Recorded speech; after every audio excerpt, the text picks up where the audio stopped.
Chers amis de Paix et Guerre, bonjour. Je suis très heureuse de vous retrouver pour un exercice un peu particulier cette fois-ci. Et c'est le premier volet de cet exercice que nous inaugurons aujourd'hui dans les entretiens géopolitiquement incorrects. Mais je pense que cet exercice devrait vous intéresser et vous apprendre pas mal de choses, parce qu'il m'a semblé important, dans le contexte national, mais aussi international actuel, qui est très volatile et même dangereux, à mon avis, pour la France et pour l'Europe, de s'intéresser aux positions, aux convergences, aux divergences d'un certain nombre de personnalités politiques, et notamment de personnalités politiques dites souverainistes, qui n'ont, à mon sens, pas la place qu'elles méritent, mais enfin, dites souverainistes. Et donc, j'ai choisi, j'ai choisi d'inviter 3 personnalités. La première, c'est celle qui me fait le plaisir d'être ici aujourd'hui avec moi, c'est Florian Philippot. Bonjour Florian. Bonjour Caroline, merci pour l'invitation et l'exercice auquel je vais me prêter. Voilà, je vais donc inaugurer la chose. Non, mais ça va très bien se passer. Je n'en doute pas. C'est un exercice tout à fait dans vos cordes. La deuxième personnalité sera donc Florian Philippot pour les Patriotes, Nicolas Dupont-Aignan pour Debout la France, et j'ai aussi demandé à François Asselineau pour l'UPR de venir, et ça se fera peut-être dans un deuxième temps, un peu plus tard. Il n'était pas disponible pour l'instant. Voilà. Donc, on va commencer par 2 entretiens dont le premier est celui de Florian. Et de quoi s'agit-il? En fait, mon idée, c'était d'essayer donc de comprendre et d'éclaircir sur les enjeux de politique étrangère et de défense d'ailleurs, enfin de stratégie et de géopolitique au sens le plus large, ce qui vous lie, ce qui vous rapproche et aussi ce qui vous fait diverger d'avec vos petits camarades dans le champ politique, voilà, dans ce champ politique un peu restreint. Alors bon, les autres, je vous ai dit qui c'était, et ça me semble d'autant plus important que quand même, avec le conflit ukrainien, on a vu que l'offre politique nationale dans le champ mainstream, on va dire, c'est-à-dire tous les partis actuellement représentés à l'Assemblée nationale, tout ça c'est quand même extrêmement indigent de mon point de vue quant à la réflexion sur les questions de politique étrangère. Enfin, il y en a grosso modo pas. Et depuis 3 ans et demi et le déclenchement de la guerre en Ukraine, il y a eu une espèce de polarisation immédiate. On s'est arrêté de réfléchir tout de suite, on s'est arrêté de réfléchir et on s'est aligné pour ne pas être diabolisé, pour ne pas risquer d'avoir à défendre des positions et à expliquer des choses compliquées peut-être. Bref, donc c'est assez affligeant, je trouve, et donc on en est là où on en est, c'est-à-dire quand même, avec les positions qui sont prises au niveau gouvernemental, dans une situation que je trouve, moi, dangereuse, voilà, pour notre pays, et de mauvais augure pour l'influence de la France. Bon, ça c'est mon point de vue, qui n'a pas grand intérêt aujourd'hui, parce que c'est le vôtre que je veux entendre. Et donc, j'ai imaginé quelques questions, ça va être très simple. Ça va être très très simple. Bon, on ne vous présente plus, alors qu'est-ce que je peux dire en termes de formation? On peut dire que vous connaissez l'État et les questions économiques, puisque HEC et l'ENA, c'est quand même un bel ensemble. Et puis que vous avez eu pas mal de responsabilités politiques, que vous êtes, moi je vous vois comme un souverainiste pur jus, si j'ose dire, pur sucre, intégral. Ça vous va? Oui. Non, mais c'est un compliment, hein, c'est un compliment. Un gaulliste, sur le fond des positions. Je ne reviens pas sur vos diverses responsabilités, député européen, numéro 2 du FN, etc. Et puis créateur du parti Les Patriotes, qui est quand même un parti très dynamique, très actif sur les questions sociétales, mais aussi quand même qui prend des positions, je trouve, audacieuses sur les questions de politique étrangère. Donc complet. Et donc, ma première question, pour rentrer dans le vif du sujet, c'est de vous demander finalement, pour vous, où situez-vous la politique étrangère dans la politique globale d'un État? Est-ce qu'elle est au-dessus, et donc elle irrigue le dessous, la politique intérieure, sociale, économique, etc. Est-ce qu'elle est à côté? Est-ce qu'elle est relativement accessoire vu le monde tel qu'il est, l'Europe telle qu'elle est et la France telle qu'elle est devenue? Si vous voulez, est-ce que, voilà, quelle est la relation en fait pour vous entre politique étrangère et politique intérieure? Parce qu'on a souvent l'impression que c'est laissé comme ça, soi-disant, c'est le domaine réservé, donc on en parle assez peu. Or, on peut aussi penser que ça a un effet tout à fait dirimant, non seulement sur l'image qu'on a à l'extérieur en tant que France, mais sur le concret, la vie concrète de nos concitoyens. Donc voilà, je voulais avoir votre sentiment là-dessus. Eh bien, merci pour cette présentation. Sur l'exercice, moi je pense que vous constaterez plutôt plus de convergence entre nous trois que de divergence. Il y aura bien des points de différence, ce qui est normal, ce qui n'est pas bien choquant, pas bien grave d'ailleurs, mais justement, je pense qu'aujourd'hui, le point de clivage dans la vie politique française sur ces sujets internationaux et sur beaucoup d'autres sujets en réalité se situe bien entre les partisans de la souveraineté nationale,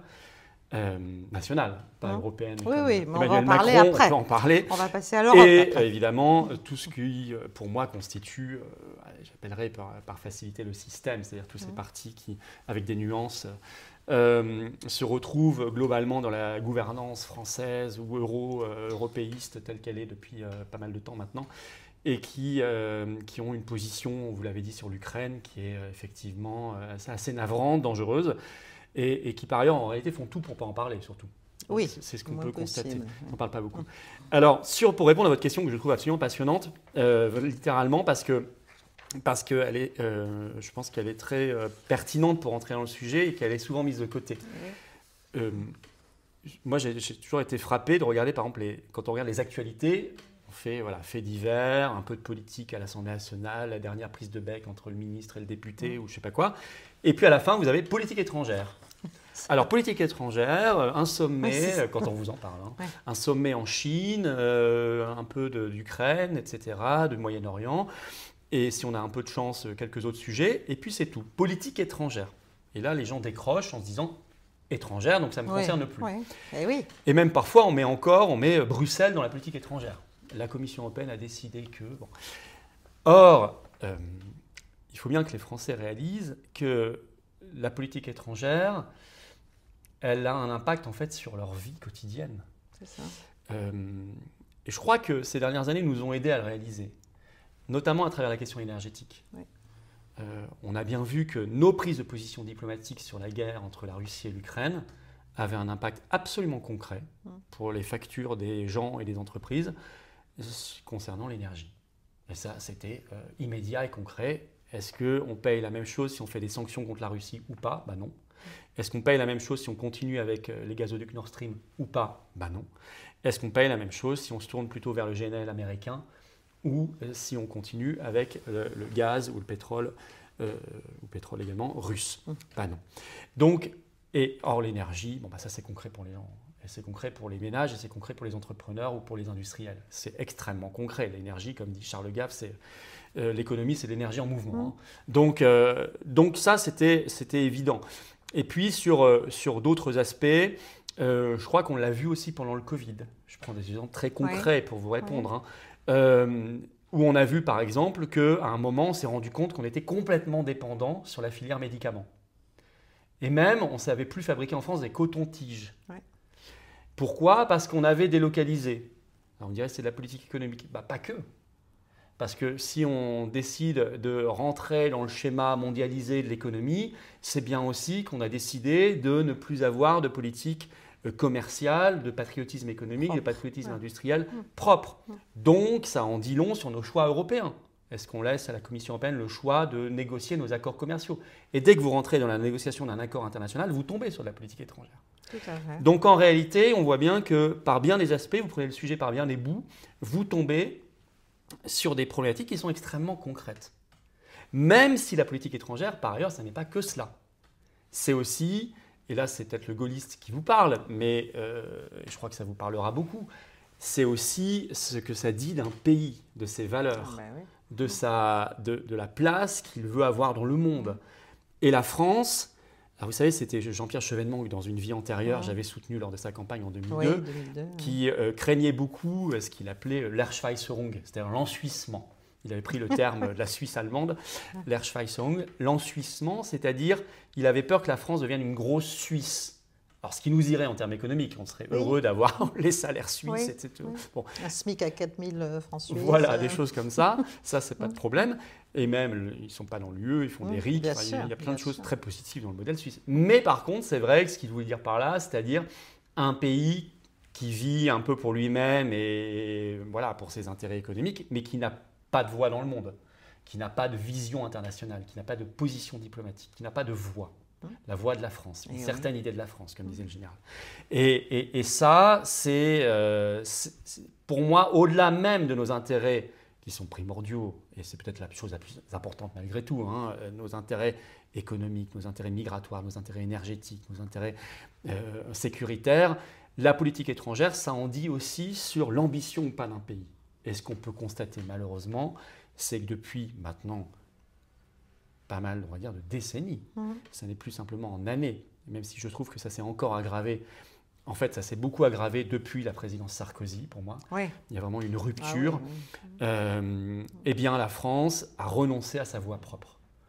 Et la France est retombée, en fait, dans une tradition qu'on a connue, notamment sous la 4ème République, qui était une position très atlantiste, une position d'une France dominé par des intérêts et une vision des choses qui ne lui est pas propre, c'est-à-dire l'antigaullisme.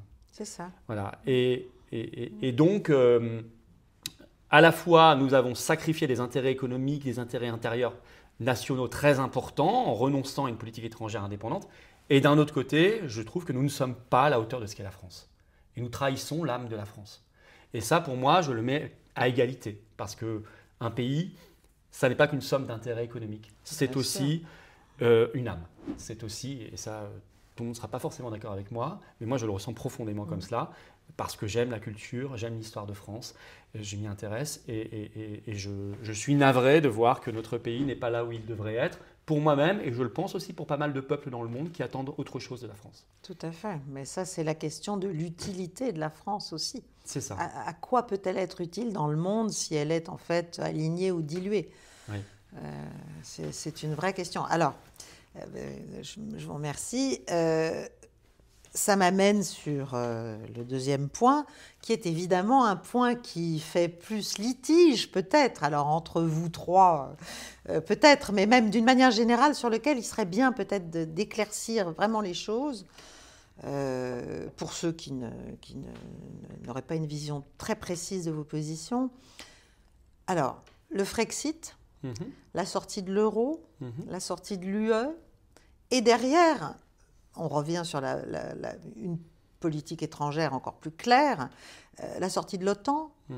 On reste, on sort, on reste dans le commandement intégré, on sort du commandement intégré, on reste dans l'alliance. Comment voyez-vous les choses? Alors, c'est deux choses différentes, l'OTAN et l'UE, mais déjà l'UE et l'euro. Oui. Est-ce qu'on a les moyens de sortir? Parce que moi, c'est ça ma préoccupation, je dirais. Et c'est la préoccupation de beaucoup de gens. Est-ce que c'est pas trop tard? Est-ce qu'on n'est pas trop faible pour faire ça?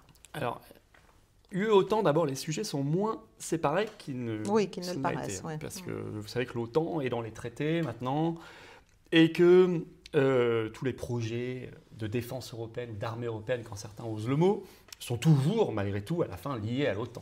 Dès l'origine, d'ailleurs, dès la CED en 1954, c'était une armée européenne fédérale, très clairement, pilotée par la Commission européenne, mais qui était sous dépendance de l'OTAN. Ça avait été, à l'époque, comme vous le savez, rejeté par le Parlement français. Bon, les temps ont changé.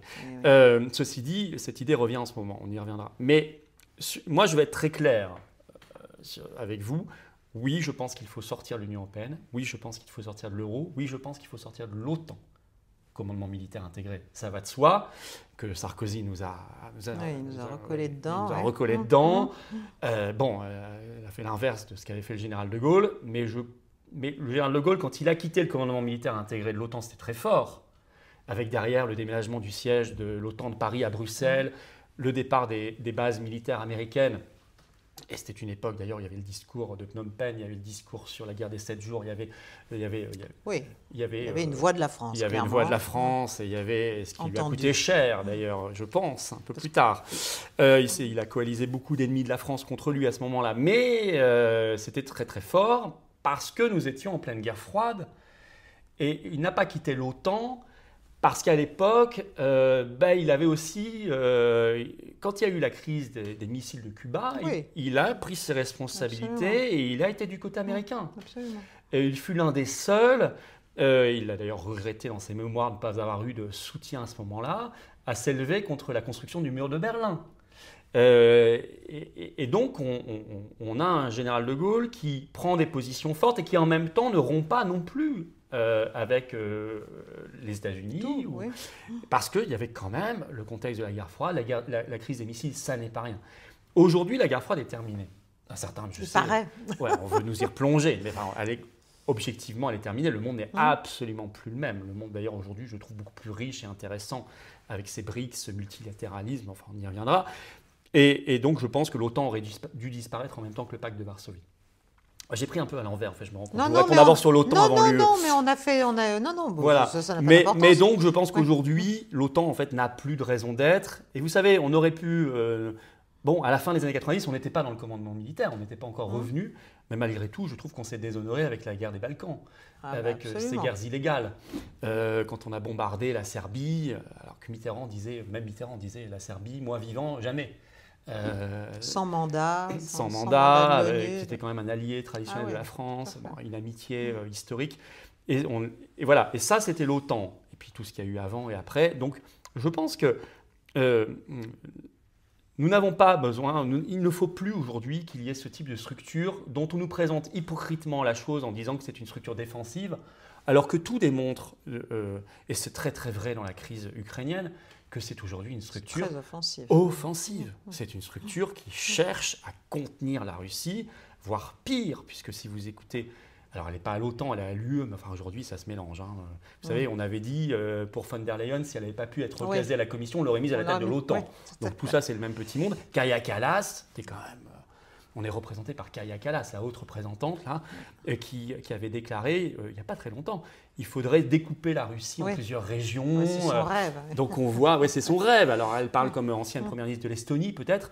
On est embarqué, on est nous, pris par ces gens-là, en fait. Et ils sont censés nous représenter, donc c'est une catastrophe. Mais c'est la conséquence du double élargissement. Tout à fait. De l'OTAN et de l'UE. Exactement. Auquel moi j'ai assisté dans les années 90, c'était méthodiquement organisé. C'était organisé comme ça.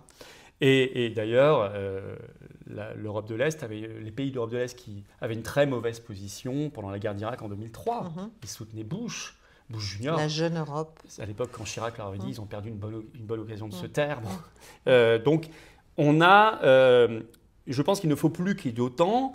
Et quant à l'Union européenne, aujourd'hui, on est dans un tel niveau avec l'euro, qui fait partie, qui est une des politiques les plus dramatiques pour moi de l'Union européenne, parce que la monnaie, et ça aussi, on disait l'Ukraine est peu dans le débat au Parlement, l'euro, pour le coup, n'y est pas du tout. Or, il faut quand même se rendre compte d'une chose. Qui tient la monnaie tient l'État. Oui.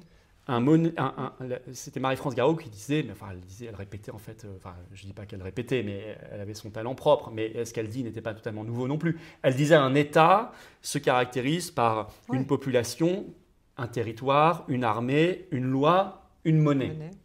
Si vous n'avez pas ces éléments-là, et vous remarquerez qu'avec l'Union européenne, on n'en a plus beaucoup. On n'a plus les frontières, la loi non, puisqu'il y a un droit supranational, le budget de moins en moins, la monnaie plus du tout, la population, oui, et en tout cas, rien n'est fait pour faire vivre la conscience nationale. Oui, et c'est de plus en plus une population et de moins en moins un peuple. Voilà, c'est exactement ça. Comme tel. Et c'est de moins en moins un pays, c'est un espace. C'est ça. L'espace. Alors, donc la question de l'euro est absolument fondamentale. Un pays, non seulement parce qu'économiquement, ça a été une erreur pour la France, mais en plus, un pays qui ne tient pas sa monnaie n'est pas un pays libre. Oui, mais alors comment faire dans notre état actuel de quasi-faillite écoutez, on peut le dire. Si on est en faillite, c'est parce qu'on est dans ce système-là. Oui. Si nous le quittons, il y a des économistes qui ont travaillé sur le sujet. Vous avez Jacques Sapir, qu'on connaît bien. On en a dans le monde américain, anglo-saxon, qui ont travaillé aussi sur le sujet et qui vous montrent que, en réalité, vous savez, les marchés, c'est les marchés. Ils sont assez pragmatiques. On nous dit les marchés vont vous détruire. Non, je pense qu'ils nous détruisent si on est faible, parce qu'ils n'ont plus confiance. Si nous continuons dans cette voie, on va voir notre note se dégrader peu à peu. Et ils diront qu'est-ce que c'est que ce pays? On ne peut plus lui prêter, on ne peut plus avoir confiance. Si la France retrouve un projet national, parce que le Frexit en soi, c'est un moyen d'indépendance, mais il faut une vision derrière. Exactement. On ne va pas demander à Macron de faire le Frexit. C'est la question. Je le souhaiterais pour rien au monde. Je pense que ce serait une catastrophe. Quelle vision? C'est une vision derrière, c'est-à-dire un pays qui reprend en main son destin, qui reconstitue une industrie, par exemple. Parce qu'un des drames de la France, c'est son taux de désindustrialisation. C'est d'ailleurs très lié à la dette. La dette, on peut parler des impôts, on peut parler de la dépense publique, bien sûr, mais c'est surtout parce qu'on ne crée plus de richesse en France. On est à moins de 10% de PIB d'industrie, on est au niveau de la Grèce, c'est dramatique. Donc, c'est pour reconstituer des filières industrielles, reconstituer une agriculture. Figurez-vous que moi, quand j'étais à l'école primaire, on apprenait la France deuxième agriculture du monde. Aujourd'hui, on doit être septième. Et on est pour la première fois en 2025 en déficit commercial sur l'agriculture, en comptant le vin. Pendant longtemps, depuis 10 ans, on était en excédent, mais uniquement grâce au vin. Maintenant, même avec l'excédent du vin, on est quand même en déficit. Tellement le déficit à côté est devenu majeur. Donc, reconstituer une agriculture. Et ça n'est pas compatible avec le maintien dans l'Union européenne, puisque c'est l'Union européenne qui gère nos accords commerciaux, Mercosur, demain l'Inde, l'Indonésie en ce moment, qui mettent nos paysans, l'Ukraine, avec un nouvel accord aggravé de libre-échange depuis le 31 octobre, qui nous mettent en concurrence déloyale absolument terrible et qui vont faire qu'il n'y aura plus d'agriculture française, tout simplement, ou quelques très grosses exploitations d'agro-business pilotées par la FNSEA, mais c'est tout. Ce n'est pas ce que j'appelle l'agriculture française. Donc, ce serait ça, avoir une vision, on l'a dit, diplomatique, on y reviendra, une France qui retrouve une voie indépendante et qui a une vision des choses. Comment elle s'insère dans les BRICS, enfin dans le monde des BRICS. Justement, voilà. Comment elle retrouve, comment elle profite avec son outre-mer, parce que c'est une force incroyable. Comment elle retrouve, elle bénéficie de elle utilise cette force pour justement être en dialogue avec ce monde multipolaire et peut-être y trouver sa place. Je pense qu'on y a justement notre place. On a beaucoup de choses à faire. Je ne vais pas développer toute la politique de la France, mais vous voyez, on peut dessiner un projet. Ce projet-là, aujourd'hui, on ne peut pas le faire si on reste dans l'Union européenne et dans l'euro. On ne peut pas. Si on ne pilote pas nos frontières, parce qu'on a aussi des questions sécuritaires à régler, des questions migratoires, il y a des choses qui sont aujourd'hui qui ne sont pas maîtrisées. On ne maîtrise rien. Donc il faut reprendre la maîtrise. Si on ne maîtrise pas nos frontières, notre monnaie, notre commerce, nos lois, c'est-à-dire qu'on vote des choses au Parlement, mais c'est du théâtre, puisque derrière, la Commission va vous prendre une directive qui a une autorité supérieure. Donc tout ça est de la plaisanterie. On ne peut pas le faire. En revanche, si nous quittons, nous pouvons le faire. Est-ce qu'en quittant, on va avoir une dépression économique, une attaque brutale contre la dette, contre notre épargne? Un isolement de tous les autres. Un isolement, on va se transformer en glacier qui va dériver le long de l'Atlantique pour rejoindre percuter le Groenland. Et non. Et non. Alors, quels alliés pourrait-on trouver par rapport à ce type de politique en Europe? Si nous le faisons, alors d'abord, non, je ne vais pas développer, mais je ne vais pas développer tout ce qu'il y a ici, mais nous avons intérêt à une monnaie nationale et au contraire, nous allons rassurer des investisseurs si nous cessons de ne pas être gouvernés.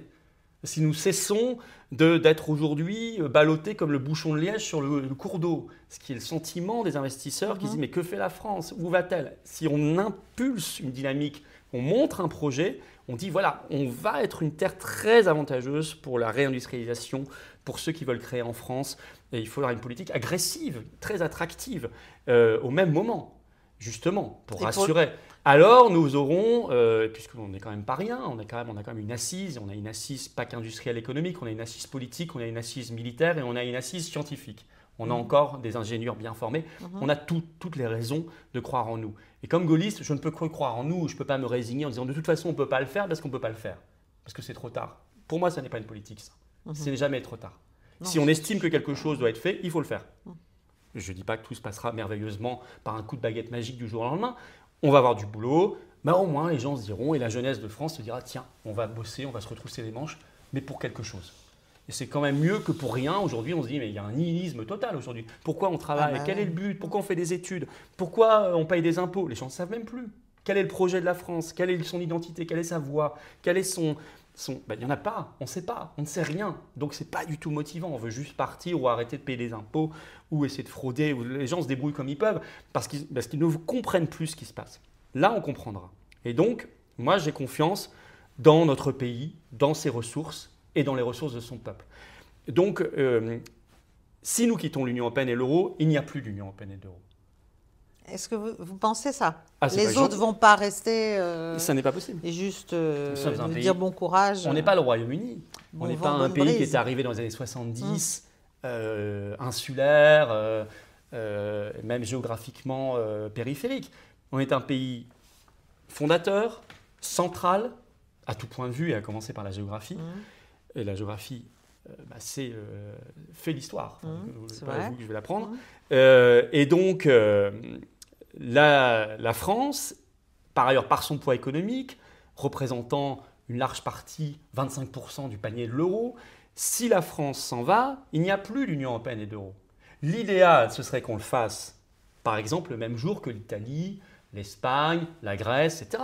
Ça, c'est un monde idéal. Oui, c'est un monde Moi, je vous dis, si on peut faire ça, ouais. moi, ça fait 10 ans, 15 ans, 20 ans que j'ai dit, anticipons tout cela, préparons-le. Vous savez, en 2005, j'avais ouvert un blog qui s'appelait Sortir de l'euro. J'étais étudiant à HEC en 2005. Donc moi, je réfléchis à tout ça depuis très longtemps. Et j'ai toujours dit et écrit la même chose. Il faut le préparer. C'est toujours bien mieux.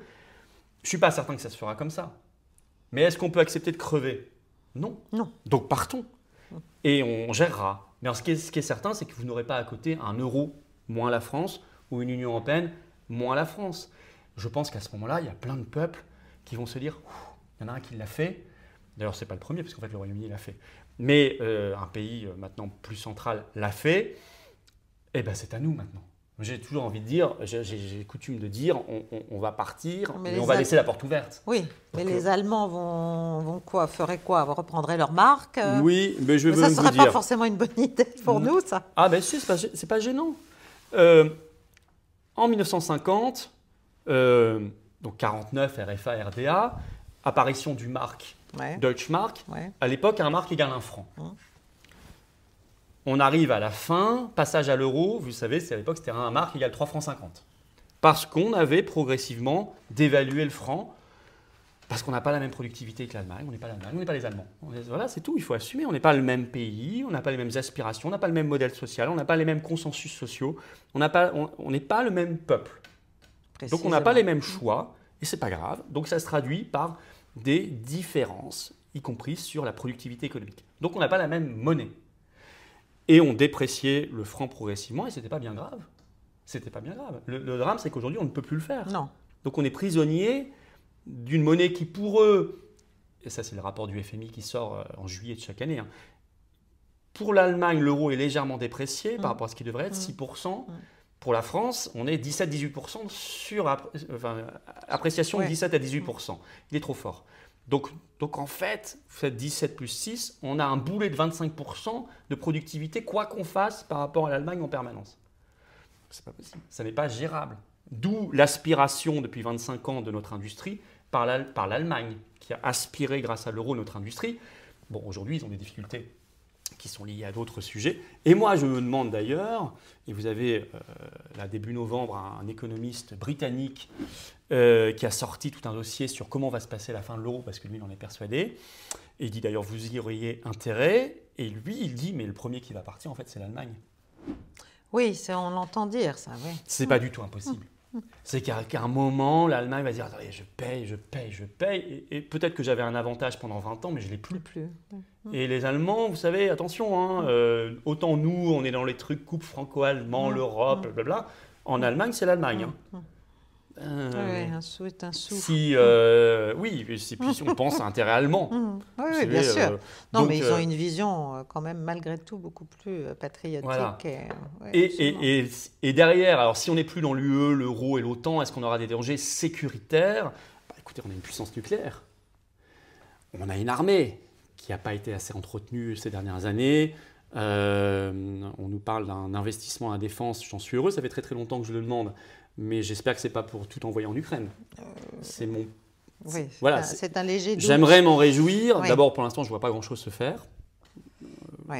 On blablate beaucoup, mais je trouve qu'on on prend du retard. On essaie de piquer les avoirs russes déjà là pour pouvoir faire ce qu'on veut faire. Voilà, c'est ça. Ouais.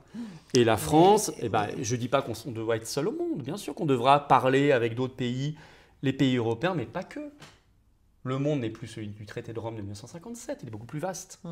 Les partenaires naturels de la France ne sont pas que l'Italie, l'Allemagne, le Royaume-Uni. Les partenaires, ça en fait partie. Bien évidemment, ce sont nos voisins.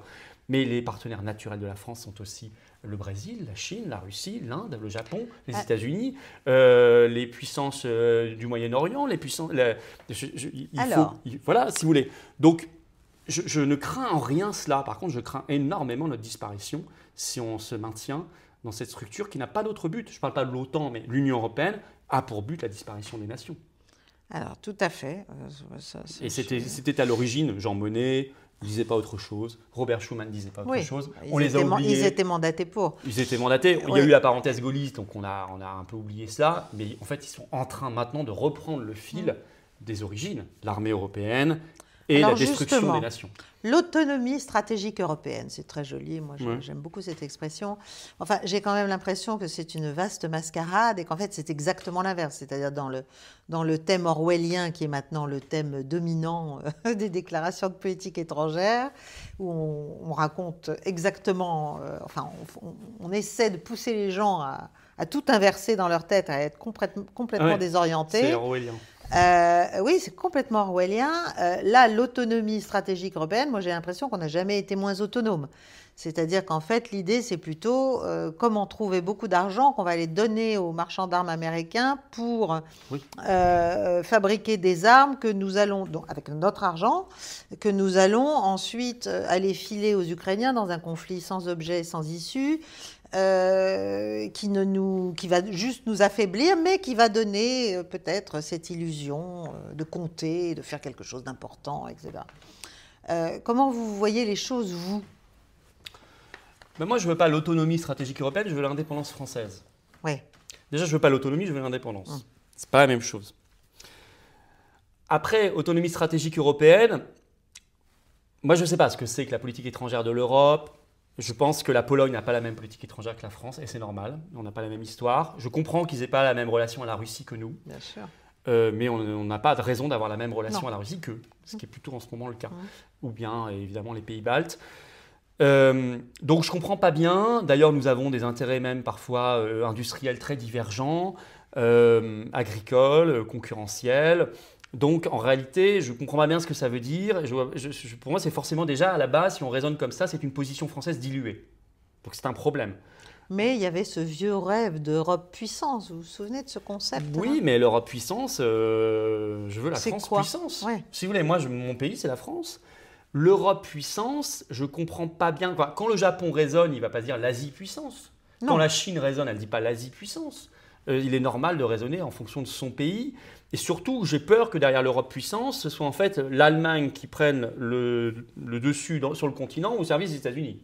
Ce qui en gros a été l'organisation des choses depuis quelques décennies, où on avait une Allemagne qui prend de plus en plus, à travers toutes les politiques qui ont été mises en place, les travailleurs détachés, l'élargissement, la question des migrants en 2015, l'euro, le libre-échange qui l'avantage et pas nous, l'Allemagne a pris le dessus, avec sa réunification bien sûr, et au service, en fait, derrière, ils achètent des F-35 et des Tomahawk. Donc, et puis, à part 2003, ils sont quand même globalement alignés, ils étaient alignés sur les positions américaines. Donc, je ne veux pas de ça. Alors, ce qui est marrant, c'est intéressant dans votre question, et marrant, je ne sais pas, mais ce qui est intéressant, c'est on nous a vendu l'Europe en disant c'est la préférence européenne, au moins ça, vous allez l'avoir. Au moins, vous l'aurez. Ah ben, c'est tout l'inverse. Absolument pas. Voilà. Et dans les traités, et ça c'est comme dès l'origine, et c'est encore plus vrai depuis qu'il y a eu l'élargissement, parce que tout est dilué, c'est interdit de toute façon. Parce que le principe même des traités européens, et depuis l'origine, c'est la libre circulation des marchandises, des personnes, des capitaux, et la quatrième libre circulation des marchandises, personnes, capitaux. Oui, je ne sais plus. Et des services ? Des services, ça doit être ça. Voilà, la liberté d'établissement, effectivement, des services. Donc, c'est incompatible et vous n'avez le droit à aucune protection à l'intérieur de la zone, et y compris vis-à-vis des tiers. Donc, par définition, c'est absurde et on voit bien à quel point, récemment, la Belgique, le ministre belge de la Défense, qui est quand même très particulier, Theo Franken, là, qui est un flamand un peu hystérique, nous a insulté Dassault, insulté Rafale en disant « moi j'achète des F-35 je ne comprends pas pourquoi la France continue de faire des avions, ils sont d'ailleurs beaucoup moins bien, ce qui est faux. » C'est faux. Et il a acheté 4 F-35 et d'ailleurs j'y ai vu une sorte de karma ou de retour de bâton, puisqu'il y a un des 4 F-35 qui n'a pas réussi à venir en Belgique, qui n'a pas décollé, qui ne marchait pas. Et ensuite d'ailleurs on a appris que le territoire, l'espace aérien belge était trop petit pour que... Enfin tout ça était... Bon, je me suis dit, il a parlé un peu trop vite. J'aime beaucoup, j'aime nos amis belges. Je suis né à 5 km de la frontière, donc je ne vais pas critiquer. Mais celui-ci en particulier me paraît un peu étrange. Bon, en tout cas, il n'a pas acheté français. Les Allemands, là, ils viennent de publier une liste de courses de 377 milliards d'euros. Je ne sais pas si vous avez vu ça.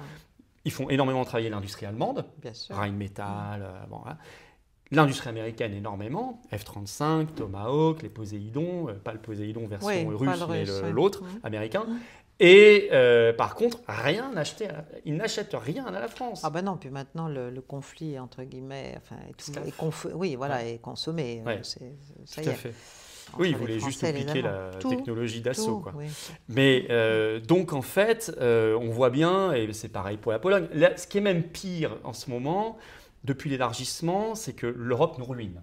Bon, nous, Français, on est contributeurs nets, c'est-à-dire que chaque année, on verse au budget européen. Alors là, en ce moment, c'est 25 milliards, ça va passer à 30 milliards par an. Ça va beaucoup augmenter là, dans les prochaines années. Et en échange, on récupère 13, dont les fameuses 9 milliards liés à la PAC, dont on nous rebat les oreilles. On pourrait les donner directement si on n'était plus dans l'Union européenne, puisque de toute façon, on donne 30, on récupère 13. Donc de toute façon, on est perdant. Et en plus, je pense que nos paysans aimeraient vivre d'autre chose que de subventions. Ils aimeraient bien vivre de prix décents. Mais ça, c'est un autre sujet. Mais au-delà de ça, nous donnons beaucoup d'argent qui part en Pologne, en Roumanie, en Bulgarie et demain en Ukraine. Enfin déjà beaucoup en Ukraine, mais s'ils font partie de l'Union européenne. Ukraine, Moldavie, tous les pays, Serbie, Croatie y est déjà, tous les pays, Albanie, ce qui serait catastrophique. Mais déjà, même sans ces pays-là, on donne déjà énormément. On se ruine chaque année. Vraiment, on est saigné. Et ça, c'est un point qui n'est jamais dans le débat budgétaire français. Jamais. Non, parce que c'est de l'idéologie. C'est l'idéologie. Personne n'en parle. Ou alors le RN vous fait une résolution disant on va baisser de 2 milliards par an cette année la contribution, ce qu'on ne peut de toute façon pas faire. Enfin, tout ça, c'est du cinéma. Donc on donne, nous, à la Pologne, énormément d'argent. La Pologne, avec cet argent, construit des autoroutes ultra-modernes, flambant neuves, accueille des usines plus facilement, construit des gares pour pouvoir accueillir plus facilement les usines, tout ça. Et accueille nos usines, finalement, qui délocalisent. Je rappelle aux personnes qui nous regardent que les 2/3 des délocalisations en France vont vers d'autres pays de l'Union européenne. On dit toujours la Chine et tout, oui, ça existe, mais l'essentiel des délocalisations sont à l'intérieur de la zone. Et c'est normal, tout est fait pour. Donc en fait, c'est la triple peine pour nous. On paye, ils n'achètent même pas français, et ils nous piquent nos emplois et notre savoir-faire et nos capitaux. Mais qu'est-ce qu'on a intérêt à rester là-dedans? Parce qu'ils ont des législations plus incitatives pour les investissements étrangers, etc. Oui, et puis ils ont notre argent. Vous savez, quand vous construisez une autoroute flambant neuve et une gare, vous attirez des investisseurs. En France, on a du mal à rénover 100 mètres de route. Quand on n'a pas les cinglés qui se collent dessus pour nous dire que ce n'est pas bien pour la planète. Mais au-delà de ça, on pourrait faire du patriotisme économique, tout ce qu'on n'a pas le droit de faire aujourd'hui. C'est interdit. Finalement, c'est l'Europe des nations à laquelle il faut revenir, tout simplement. Il faut... Avec des structures et une armature européenne. Alors je vais vous dire, je vais peut-être vous choquer. Plus de commission, plus rien. Je ne veux aucune structure. Je pense qu'on fait du bilatéral pur, projet par projet, s'il faut. Et pas qu'avec les pays européens, parce que je pense vraiment qu'on n'est plus en 57. Je pense qu'aujourd'hui, le monde, c'est beaucoup plus vaste que le continent européen, qui est plutôt d'ailleurs un continent en effondrement démographique, malheureusement. Non, mais je suis entièrement d'accord. Mais alors, l'UE comme l'OTAN... Et qu'on n'a pas besoin de structure, parce que j'ai peur de la logique même de la structure. Oui, parce qu'elle persévère dans l'être, la structure. Exactement. Ça va être compliqué. Et qu'au bout de 10 ans, on va retomber dans le même problème. Il y a des fédéralistes qui seront élus à un endroit, ou pas élus d'ailleurs, placés là, et qui vous diront, en fait, cette structure, il faut lui donner un droit, et puis on va pondre du droit. Et on est le continent quand même qui aime beaucoup écrire, qui aime beaucoup pondre. Alors ça a été notre gloire, mais c'est aussi très visible en ce moment, c'est qu'on ne peut pas s'empêcher de faire de la réglementation. Et donc, vous aurez bien quelqu'un à un moment à Bruxelles qui va dire on va quand même refaire quelque chose et vous retomberez dans les mêmes travers très vite, même si au départ, vous avez imaginé une structure souple qui est purement intergouvernementale. Je ne crois pas que ça subsistera. Je pense qu'on retombera systématiquement dans les dérives fédérales. Donc moi, je pense qu'il vaut mieux qu'il n'y ait pas de structure du tout. C'est pas très grave, la France peut très bien vivre. Et que l'élément déclencheur, ce serait le Big Bang déclenché par la France. Peut-être. Ça sera peut-être la France, parce que moi je suis français, mais donc je vous dis la France, mais il n'est pas certain qu'on soit les premiers à partir. Oui, d'ailleurs, on n'est pas les premiers, encore une fois, parce que les Britanniques l'ont fait.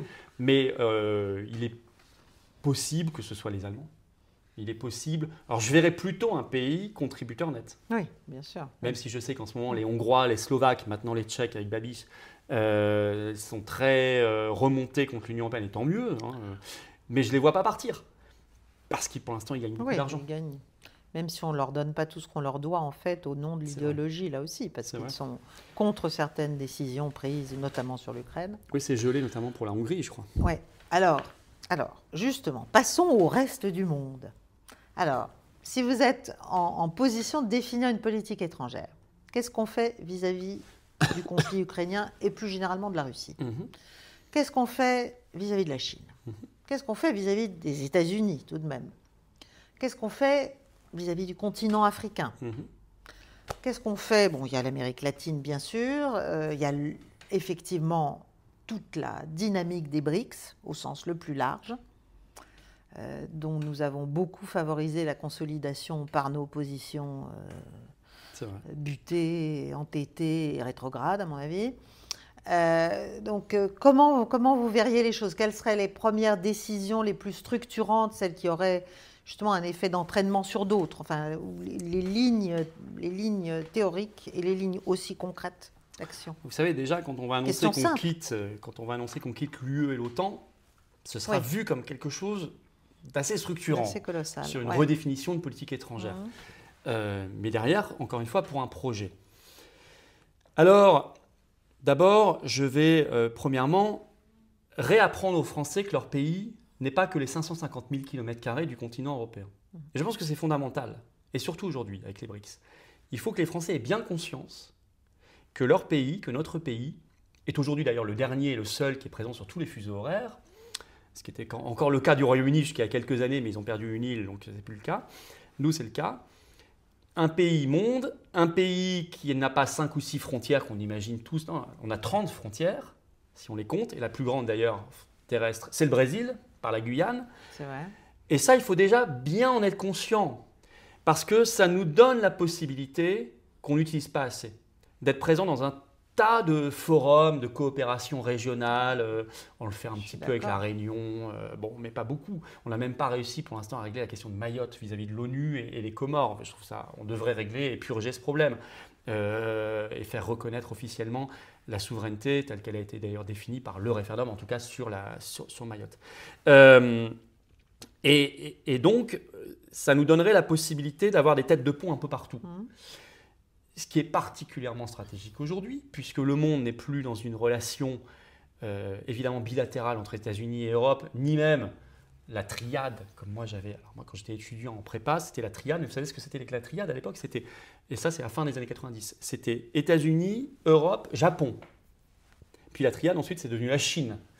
Mais c'est même plus ça aujourd'hui, puisqu'il y a les BRICS, qui ont aujourd'hui une force d'attraction. On voit bien qu'il y a des pays qui tapent à la porte, des pays qui ont rejoint récemment.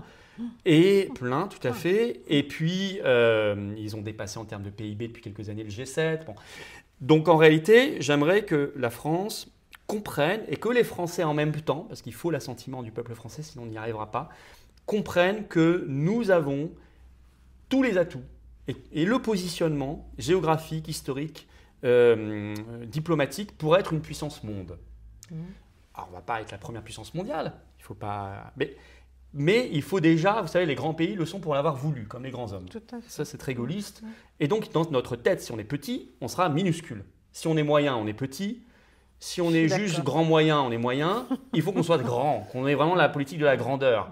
Je ne dis pas qu'on soit irréaliste et il faut garder les pieds sur terre. Et puis on a des faiblesses qu'il faut régler, ça va nous prendre de l'énergie et du temps. Mais malgré tout, nous n'avons aucune raison de nous dire nous ne pesons plus rien, nous n'avons plus aucune influence. Nous sommes attendus et nous avons une position par l'outre-mer, par les 12 millions de kilomètres carrés d'espace maritime, par la francophonie, par ce que nous incarnons, c'est-à-dire normalement le respect du droit international, qui est complètement oublié aujourd'hui, qui est massacré.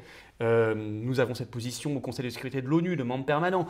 Donc voilà, ma première position, ça serait de dire aux Français, maintenant, nous ne vivons plus en 1957, ni même en 1990, ni même en l'an 2001.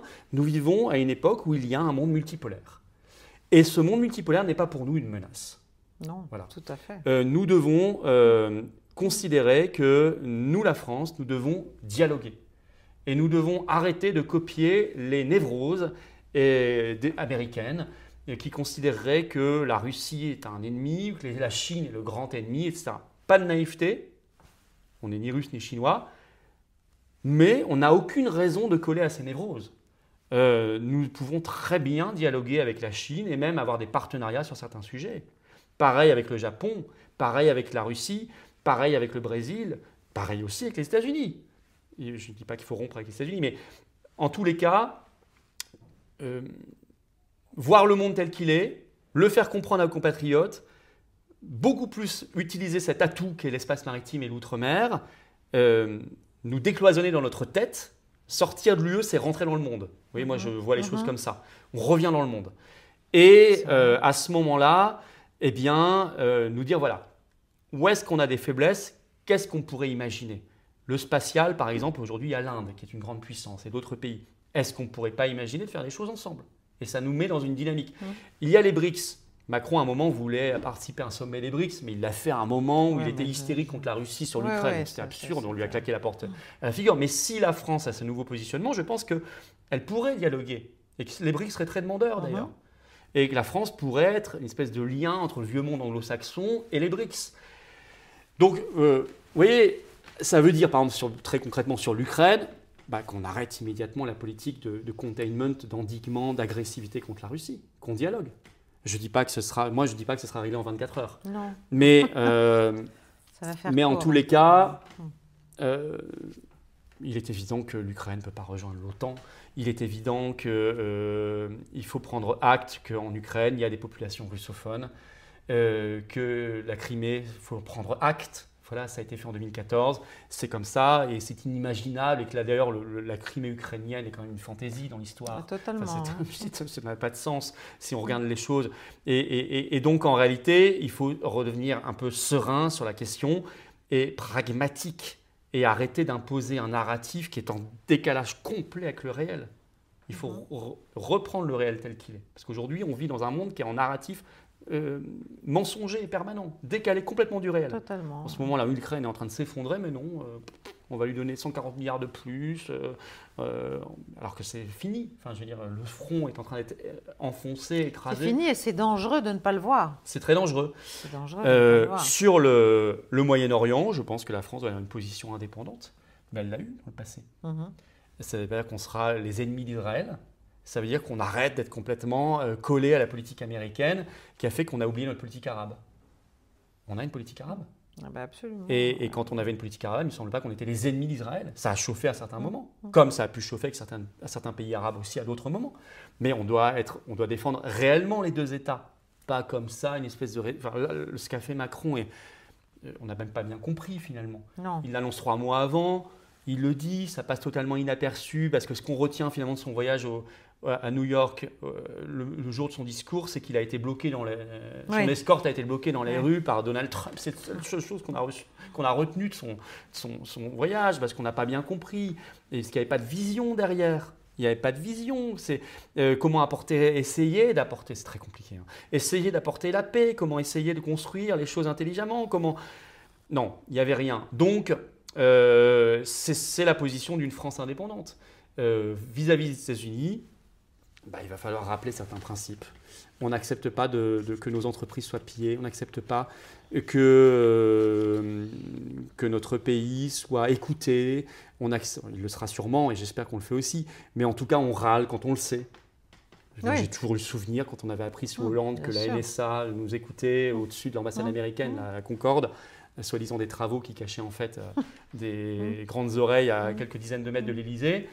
On n'a même pas protesté. Oui, je me souviens aussi. Alors que quand on apprend qu'il y a 3 bots russes sur Twitter, on en fait un drame absolu, on convoque l'ambassadeur. Donc c'est pas possible en fait. Je suis d'accord qu'on ne doit pas être naïf vis-à-vis de la Russie, mais on ne doit pas l'être non plus vis-à-vis des États-Unis qui, à mon avis, nous écoutent et nous espionnent beaucoup plus que la Russie. Bien sûr, mais et depuis bien plus longtemps. Mais c'est parce qu'on postule que nous ne sommes qu'une excroissance, à vrai dire. Nous ne sommes qu'un petit double, un mini USA. D'ailleurs, on voudrait les États-Unis. Et donc les autres ne vont plus nous voir. Autant aller voir directement le maître. Pourquoi on va aller voir les domestiques? Ça n'a aucun sens. Et vous voyez, mais il y a une chose à comprendre, c'est que moi je fais les liens entre les sujets. Si on sort de l'UE, on récupère par exemple le commerce, la compétence commerciale. Vous savez qu'aujourd'hui, le commerce est une compétence exclusive de l'Union européenne. On ne négocie pas nos accords commerciaux. C'est très important parce que c'est lié. Quand Macron est allé voir Lula lui a dit quoi sur le Mercosur? Il lui a dit, c'était en 2023, ça n'est pas toi qui décides, c'est Ursula von der Leyen. Tu avais raison. D'ailleurs, on le voit aujourd'hui. Le Mercosur, il se fait. Quand Trump veut régler un problème lié à la drogue ou à l'immigration clandestine, et qu'il utilise l'arme commerciale en disant « si vous ne vous occupez pas de vos trafiquants, je vous colle 25% de droits de douane demain ». Ça marche. Généralement, ça marche. Pourquoi il a pu le faire? Parce que c'est lui qui maîtrise sa politique commerciale. Oui. Nous, on ne peut pas le faire. Oui. Alors, nous, on ne peut pas le faire. On n'a pas cette arme-là. On n'a même pas l'arme des visas. Parce qu'on peut aussi utiliser l'arme migratoire pour le faire. On ne peut pas le faire non plus. Ce n'est pas nous qui contrôlons, ou très peu. Donc, vous voyez, les sujets de souveraineté ont un impact sur la politique étrangère. Oui, direct. Après, tout est lié. Après, les États-Unis, ils ont le dollar, c'est surtout ça, parce que le dollar n'est pas n'importe quelle monnaie encore, même s'il est contré, défié. Je vais peut-être me mettre en danger, mais je ne le suis pas pour l'instant, je n'ai aucune responsabilité dans le pays, mais je pense que la France doit participer à la dédollarisation du monde. Oui. Ça a coûté très cher au général de Gaulle. Mais oui. Vous savez que l'or... Ça a coûté cher à Saddam Hussein, ça a coûté cher à Kadhafi. C'est le sujet, mais c'est un sujet tellement important. Ce pouvoir exorbitant du dollar est un vrai problème. Bien sûr. Vous savez, dans les banques centrales, dans les réserves, actuellement, le dollar est toujours numéro 1. Le deuxième, maintenant, c'est l'or, devant l'euro. Depuis 1 ou 2 ans, l'or, parce que les banques centrales, la Chine, mais aussi la Pologne, par exemple, achètent beaucoup d'or. Alors que nous, on voit des articles pour dire qu'il faudrait vendre l'or. Ah non. Complètement à contre-temps. Ça, c'est le drame de ce qu'a fait Sarkozy. Bon. Il a même bradé l'or. Oui. L'or, par exemple, je pense que c'est un très bel investissement. Et cette politique de sortir des griffes du dollar, de sortir par ailleurs de l'impact de l'extraterritorialité américaine. Sortir du dollar. Il faut avoir une part du dollar dans notre économie qui soit moins importante. Qui soit raisonnable. Et ce sont des sujets aussi de souveraineté. Alors, ce n'est pas un sujet de souveraineté où on déchire un traité, on sort d'une instance. C'est une politique vraiment... C'est vraiment avoir une politique. Ça, c'est avoir une politique. De Gaulle a eu une politique. Il a d'ailleurs considérablement gêné, puisque quand il obligeait il a récupéré beaucoup d'or en fait américain parce qu'il y avait encore la convertibilité. C'était juste avant la fin de la convertibilité. Donc il a vidé un peu Fort Knox. Mais c'était malin. Il avait compris un des gros problèmes. Aujourd'hui, le problème, il existe toujours. Oui, alors les Chinois ont compris. Vous voyez, s'adosser aux BRICS là-dessus. Oui, parce que les Chinois ont compris. Voilà. Les Chinois sont en train...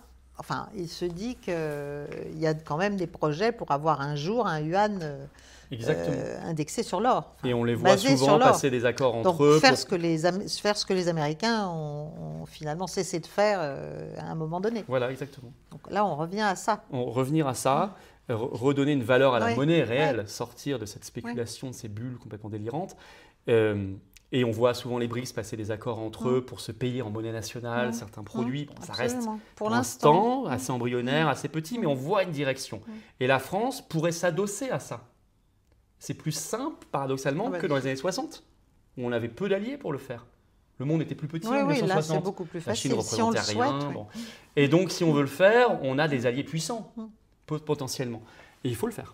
Pour ça, il faut restaurer des relations à peu près normales avec quelques grands pays. Voilà. Mais il faut le faire avec un maximum de pays, en fait. voilà. Il faut qu'on ait le moins d'ennemis possible. Et le faire aussi avec l'Afrique, et le faire aussi...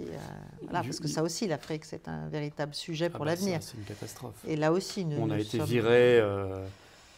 La France-Afrique, évidemment que c'est fini.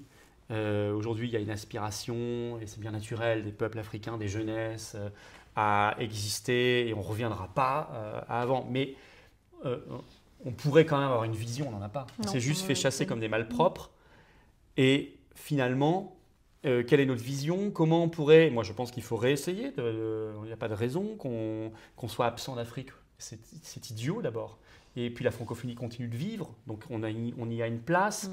Mais il faut le faire, il faut avoir une vision respectueuse des souverainetés nationales, c'est indispensable. Parler à des peuples à égalité, c'est indispensable. On est dans un monde aujourd'hui qui pue tout le monde des années 50, 60, même encore 80. C'est terminé tout ça, donc il faut le faire, mais on a une belle place à prendre. Je sais pas, en tout cas, j'ai vu que là, le Mali était sur le point de tomber. Oui, alors ça peut être une opportunité. Oui, mais alors, je ne sais pas si c'est vrai, mais je voyais un article de Courrier International qui expliquait que certains subodorent que la France aide les islamistes à faire tomber. J'en ai parlé dans ma mondoscopie, là, la toute dernière. D'accord, il y a quelques jours. Bah, écoutez, je regarderai, mais je voyais cela et je me disais, si c'est comme ça qu'on compte revenir.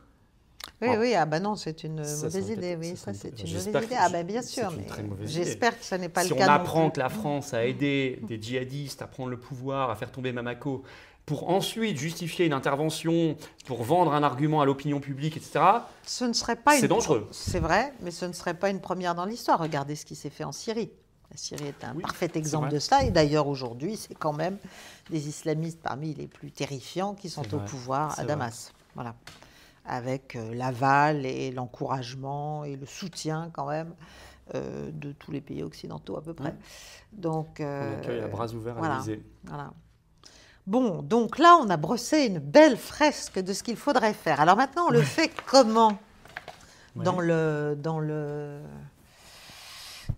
landerneau politique national tel qu'il est? Comment, avec qui?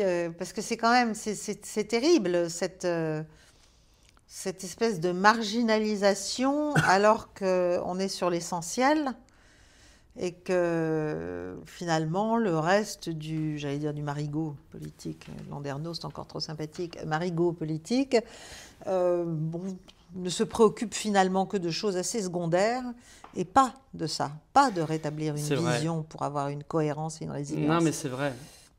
Je pense que le Parlement, à bien des points de vue aujourd'hui, à bien des égards, ressemble à la 4ème République, à la fois par son instabilité, et donc l'instabilité gouvernementale, mais aussi par le fait qu'il est peuplé d'individus qui d'ailleurs n'ont pas le niveau de maîtrise de langue de la 4ème République, ni même la présentation. On est même tombé plus bas. On est loin, oui. Mais le point commun, quand même, c'est qu'on discutaille de choses qui sont très éloignées des sujets majeurs du pays. On va passer 3 semaines sur un taux de CSG, etc. Je ne sais pas que ce n'est pas important, ça a un impact sur la vie des gens, mais attendez, il faut quand même qu'à un moment, la politique de la nation se fasse. Et il faut bien qu'on retrouve un moment les sujets fondamentaux. Que fait-on de notre souveraineté nationale? Mais on l'escamote savamment. On va passer des années à discuter de l'accord algérien 1968, France-Algérie. Bon, même vous l'abrogez, il ne se passera pas grand-chose en réalité. Ça changera. C'est pas là on réglera même pas la question migratoire et de l'application des OQTF avec l'Algérie. Il n'y a rien dans ce traité là-dessus. C'est pas ça, ce traité-là. Donc, mais comme c'est une dernière chose qu'ils peuvent encore un peu maîtriser, ils font exprès de s'apesantir là-dessus. Tous, de LFI au RN, LR, tous. Ils vont s'apesantir là-dessus parce qu'ils font illusion. Vous voyez, ils vont choisir des micro-sujets où ils peuvent encore faire illusion parce qu'ils ont encore un peu de pouvoir. Mais les grands sujets où ils n'en ont plus, où ils ne veulent surtout pas en avoir d'ailleurs, pas de responsabilité, on n'en parle pas. Donc moi, je n'attends rien en fait de ces... Je pense qu'à un moment, qu'il y a tout un vieux monde politique qui va juste disparaître. Je ne sais pas comment, je ne suis pas Madame Irma.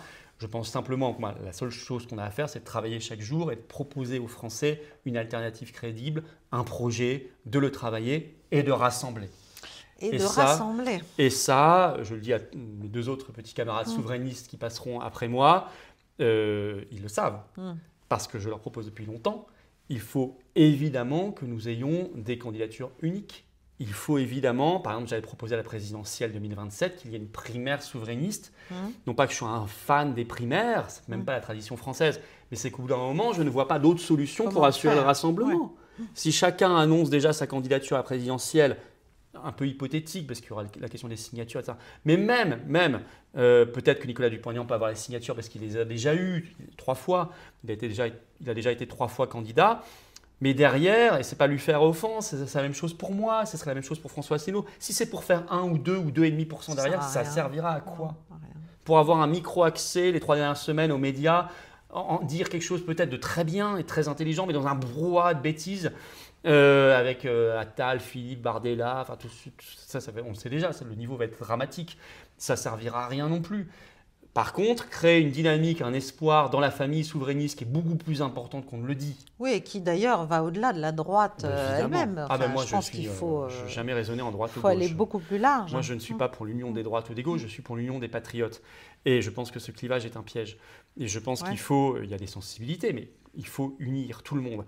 Alors, cette primaire créerait une dynamique de rassemblement, redonnerait confiance au peuple souverainiste et se dirait, tiens, il se passe quelque chose, ils sont intelligents, voilà. Bon, pour l'instant, ça ne peut pas se faire. Alors faisons-le où c'est. Je le regrette, moi je le propose en tout cas. Faisons-le là où c'est faisable. On aurait dû le faire aux européennes. Moi je l'ai proposé en 2019, j'ai reproposé en 2024, j'ai même renoncé à la tête de liste pour qu'il n'y ait pas de problème d'ego. Mais ça n'a pas pu se faire. C'est bien dommage. Et il va falloir un moment que ça se fasse de toute façon. Voilà. En attendant, on essaie de faire les choses les plus intelligentes possibles. On a fait les assises d'Arras, vous aviez participé, je vous en remercie, à 2 tables rondes très intéressantes sur la politique étrangère de la France. Vous voyez la diversité des profils qui étaient réunis. Tout à fait. Et résultat, il y avait 3600 personnes. Ça attire du monde parce que les gens se disent… Mais ils ont envie, ils ont besoin. Il y a un appel. Il y a un appel. Toutes les manifestations qu'on fait, que ce soit pour sortir de l'UE, pour la paix, on donne, moi j'ai invité 40 fois Nicolas Dupont-Aignan, il le sait, à venir prendre la parole. Il est venu souvent et je le remercie. Et j'ai même invité, j'aurais aimé que François Asselineau vienne, il n'est pas venu, mais j'en ai invité tant et tant d'autres. Mais c'est aussi par ce genre d'événements hors de la sphère purement électorale qu'il faut créer cette dynamique de rassemblement. De toute façon, l'histoire éliminera ceux qui ne veulent pas. Moi, je pense qu'on arrive à un tel… Là, la France est tellement en danger. Vital. Là, le pronostic vital est engagé. Il faut même que chacun se rende compte. Et on est en tel danger également d'avoir à un moment l'étincelle qui fera que cette guerre, on va la connaître. Si contre la Russie, et ce sera dramatique. Voilà, on va arriver à ce moment précis où les grands choix vont devoir être faits. Chacun devant sa conscience et devant le peuple français. Et je suis persuadé qu'à ce moment-là, vous assisterez à une recomposition complète du paysage politique français où vous aurez largement l'évacuation, comme les eaux usées de tout ce qui a fait la décadence, le déclin ces dernières décennies, et l'arrivée sur le devant de la scène dans des circonstances tout à fait nouvelles où le peuple français cessera d'être méprisé, où on l'associera beaucoup plus. Moi, je pense beaucoup au référendum, je pense beaucoup au RIC. Je pense qu'il faut à un moment des déblocages, il faut débloquer la situation par quelques grands référendums. Il faut remettre le peuple français réellement dans le coup. Eh bien, vous aurez à ce moment-là une génération, et y compris des gens extrêmement jeunes aujourd'hui. Moi, je suis frappé de voir parfois des gens qui ont 25 ans et qui sont brillantissimes et qui ont un amour de la France, alors que depuis qu'ils sont nés, ils n'ont connu que la propagande européiste. Et pourtant, ils pensent complètement différemment. Et ils ne sont pas si rares que ça. Donc ça, c'est un motif d'espoir énorme. Voilà. Cultivons notre jardin, travaillons, rassemblons. Je ne peux pas vous dire autre chose aujourd'hui. J'aimerais vous dire, on va faire ça. En 2026, il se passera ça. En 2027, et on prend le pouvoir le 28 janvier 2028. Et ça se passera comme ça. J'aimerais, mais je ne peux pas vous le dire. Je ne sais pas par quel chemin, je ne sais pas quand, mais je suis certain que ça se fera. Et que la seule chose qu'on a à faire aujourd'hui, c'est de travailler de la manière la plus honnête, la plus authentique, la plus sérieuse, et dans le rassemblement. Bon, voilà, c'est le mot de la fin. Que dire après ça? Merci beaucoup. Merci d'être venu. Merci de nous avoir dit tant de choses. Effectivement, en terminant sur une note à la fois de détermination et d'espoir. J'espère que les gens ne perdent pas espoir, c'est très important. Qui va faire des vocations, qui va créer des vocations, il faut l'espérer. Non, il ne faut pas perdre espoir. Non, c'est le piège. Ouais. Mais ça peut se comprendre de perdre espoir à un moment, c'est tellement dur. J'avais quelqu'un hier au téléphone qui me disait, un de nos adhérents, on a une mauvaise nouvelle par jour, c'est à peu près le rythme. J'ai réfléchi, je me suis dit, tiens, il a raison. Je n'avais pas remarqué, mais il y a un coup près, tous les jours, il y a un truc qui tombe. Politique intérieure ou étrangère. Oui, mais c'est assez logique, on est sur une pente, on est sur le toboggan. Ouais. Donc c'est logique, ça serait illogique d'un coup. Mais quand on changera réellement de manière de voir et de politique, on n'aura plus une mauvaise nouvelle par jour, on aura une bonne nouvelle par jour. Et il faut vraiment se le dire. Les Russes qui ont connu les années 90, je crois à un moment, ont connu le désespoir. Ils ne s'imaginaient pas du tout que ça allait... Et ils sont tombés très très bas, hein, un effondrement de l'espérance de vie, enfin, c'était dramatique.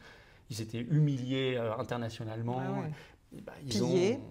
Pillés. Enfin, c'était terrible. On l'est d'ailleurs, nous aujourd'hui, on est pillés. Oui. La lutte contre la corruption est un des grands enjeux. On n'a pas abordé, mais à mon avis, qui est absolument central. Mais c'est vrai que voilà, il faut pas tomber dans la désespérance. Et le meilleur moyen de ne pas tomber dans la désespérance, c'est de se battre, d'être vivant. Bon. Merci beaucoup. Merci Florian Philippot d'être venu. Et bien, donc, le prochain à passer sur le grill sera Nicolas Dupont-Aignan. Mais je suis certaine déjà que ce que vous avez pu dire, et vous avez éclairé quand même beaucoup de sujets de manière très simple, très vivante en effet. Et qui montre que vous avez une forme d'espérance très chevillée au corps et de certitude malgré tout. Donc c'est ça aussi dont on a besoin, c'est de sentir qu'il y a des êtres un peu habités, quoi. Voilà. Et ça, dans la classe politique, c'est compliqué. Dans la classe politique nationale, ils ne sont pas très habités, je trouve. Si vous avez des convictions sincères, vous l'êtes. Il y en a beaucoup. Pas dans la classe politique, mais dans le peuple français, il y a beaucoup de oui, ça c'est vrai, qui comprendra ce qu'on a dit aujourd'hui. Merci beaucoup, chère Caroline. Merci Florian, merci.